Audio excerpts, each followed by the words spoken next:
नमस्कार दोस्तों, आपने एरोप्लेन के टर्बुलेंस में फंसने के बारे में तो ज़रूर सुना होगा, लेकिन अगर कोई फ़्लाइट टर्बुलेंस में फंसकर महज 5 मिनट में 6000 फीट नीचे गिर जाए तो उसकी हालत कैसी होगी। तो मैं बात कर रहा हूं एक ऐसी फ़्लाइट की जिसके पैसेंजर्स की आंखों के सामने कुछ मिनटों में मौत सामने आ गई थी।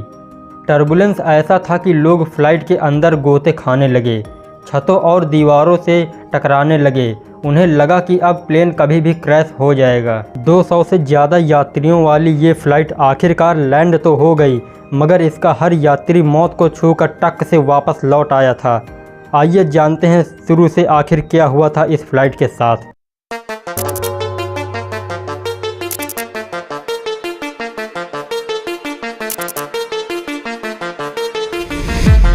लंदन के हीथ्रो एयरपोर्ट से सिंगापुर एयरलाइंस की एक फ़्लाइट SQ321 211 पैसेंजर्स और 18 क्रू मेंबर्स को लेकर सिंगापुर के लिए उड़ान भरती है।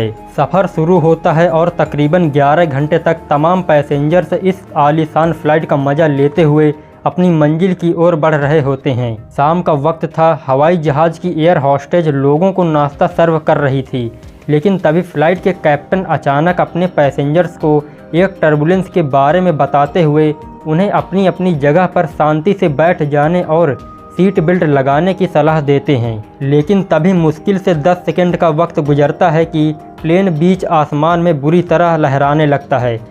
गड़गड़ाती हुई फ़्लाइट कभी लेफ्ट तो कभी राइट की तरफ झुकने लगती है। ऐसा लगता है कि मानो विमान पर कैप्टन का कंट्रोल खोता जा रहा था। लेकिन ये तो इस फ्लाइट में सफ़र कर रहे पैसेंजर्स की मुसीबत की बस शुरुआत थी। अगले कुछ मिनटों में कुछ ऐसा होता है जो हर किसी के तमाम बुरे ख्यालों से भी परे है, और अचानक से प्लेन तेज़ी से नीचे गिरने लगता है। और ये सब इतने भयानक ढंग से होता है कि सही तरीके से सीट बेल्ट बांधे बगैर अपनी अपनी जगह पर बैठे पैसेंजर्स फ़्लाइट के अंदर ही हवा में तैरने लगे। लोगों के सिर फ्लाइट की छत से जा टकराते हैं और ऑक्सीजन मास्क खुलकर नीचे लटकने लगते हैं। कोई फ़्लाइट की अंदरूनी दीवार से जा भिड़ता तो कोई सीट के हैंडल से टकराता। हालात ये होते हैं कि टर्बुलेंस के झटके से इस फ्लाइट में सवार तकरीबन हर किसी को कुछ ना कुछ नुकसान ज़रूर होता है। कुछ मिनटों का ये वक्त हर पैसेंजर्स को कभी ना ख़त्म होने वाला समय लगने लगा। फ्लाइट जिस तेज़ी से नीचे गिर रही थी उससे क्रू मेंबर्स, पायलट और पैसेंजर्स को एक पल के लिए लग रहा था कि उनकी ज़िंदगी का आखिरी पल है, क्योंकि टर्बुलेंस में फंसी यह फ्लाइट बस क्रैश होने वाली थी, और अगर ऐसा होता तो किसी के भी बचने की उम्मीद नहीं थी। ये फ़्लाइट महज 5 मिनट से भी कम समय में 6000 फीट नीचे आ जाती है। जब ये फ़्लाइट टर्बुलेंस में फंसी थी तब वो 37,000 फीट की ऊंचाई पर उड़ रही थी, लेकिन 5 मिनटों में फ़्लाइट 31,000 फीट की ऊंचाई पर पहुंच जाती है। और ये एक भयानक घटना है। पूरे होशो हवास में जीते जी नियर डेथ एक्सपीरियंस क्या होता है, इस फ्लाइट के पैसेंजर्स महज कुछ मिनटों में महसूस कर लेते हैं। लेकिन इसे कुदरत का करिश्मा कहिए, पायलट की समझदारी, या फिर कुछ और, धीरे धीरे ही सही फ्लाइट इस भयानक टर्बुलेंस यानी हवा के झटकों से उभर कर नॉर्मल मौसम वाले एरिया में पहुंचने में कामयाब हो जाती है, और फ्लाइट में सवार सभी पैसेंजर्स राहत की सांस लेते हैं। और तभी पायलट्स ये ऐलान करते हैं कि अब उनकी फ़्लाइट सिंगापुर के झांगी एयरपोर्ट की जगह थाईलैंड में बैंकॉक एयरपोर्ट पर इमरजेंसी लैंडिंग करने वाली है। पैसेंजर्स को कैप्टन के इस फैसले को समझने में देर नहीं लगती, क्योंकि वो जानते हैं कि इस झटके से जहां कई पैसेंजर्स को गंभीर चोटें आई हैं, कुछ की तो तबीयत बिगड़ चुकी थी, फ्लाइट को गहरा नुकसान पहुंचा, और ऐसे जर्जर फ्लाइट के साथ आगे उड़ान भरना खतरनाक हो सकता था। अब तक ATC यानी एयर ट्रैफिक कंट्रोल की मदद से बैंकॉक में इमरजेंसी लैंडिंग कराने जा रहे इस फ्लाइट के बारे में एयरपोर्ट पर मौजूद ग्राउंड स्टाफ को इस फ्लाइट के साथ हुए हादसे की खबर मिल चुकी होती है। आनन फानन में बैंकॉक एयरपोर्ट पर टेम्परेरी डिस्पेंसरी बना दी जाती है।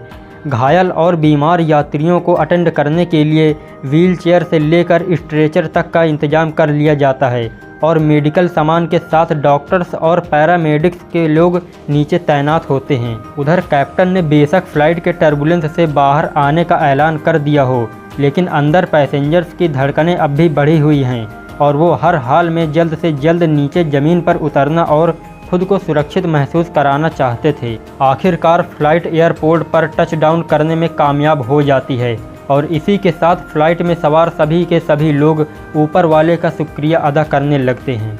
लेकिन दर्द और तकलीफ़ की कहानियाँ अभी बाकी हैं। जल्द ही ये साफ होता है कि इस फ्लाइट में 73 वर्ष के ब्रिटिश नागरिक जेफ किचन की जान गई थी, क्योंकि एयर टर्बुलेंस से पैदा हुए मौत के खौफ से उन्हें हवा में ही हार्ट अटैक आ गया था और ये हार्ट अटैक उनके लिए जानलेवा साबित हुआ। इसके बाद तकरीबन 23 ऐसे यात्रियों की पहचान की जाती है जो इस टर्बुलेंस में जख्मी होते हैं। फ्लाइट की लैंडिंग के बाद रेस्क्यू स्टाफ पहली बार फ्लाइट के अंदर पहुंचती है और फ्लाइट की तस्वीरें देखकर चौंक जाती है। फ्लाइट का पूरा कैबिन टूटा फूटा नज़र आता है। पूरे फ्लाइट में यात्रियों का सामान, फ्लाइट का मलबा नज़र आता है, लेकिन गनीमत ये थी कि मौत को छूकर ही सही धरती पर वापस फ्लाइट आ चुकी थी। अगर एक ब्रिटिश यात्री को छोड़ दिया जाए तो इसमें सवार सभी के सभी यात्री बच गए थे। दोस्तों, इससे एक बात ज़रूर साफ होती है, हम चाहे टेक्नोलॉजी में जितना भी एडवांस हो जाएं, लेकिन नेचर से कभी भी मुकाबला नहीं कर सकते हैं। मैं उम्मीद करता हूं आपको ये वीडियो पसंद आई होगी। ऐसी और वीडियोस देखने के लिए इस चैनल को ज़रूर सब्सक्राइब कर लीजिए। धन्यवाद।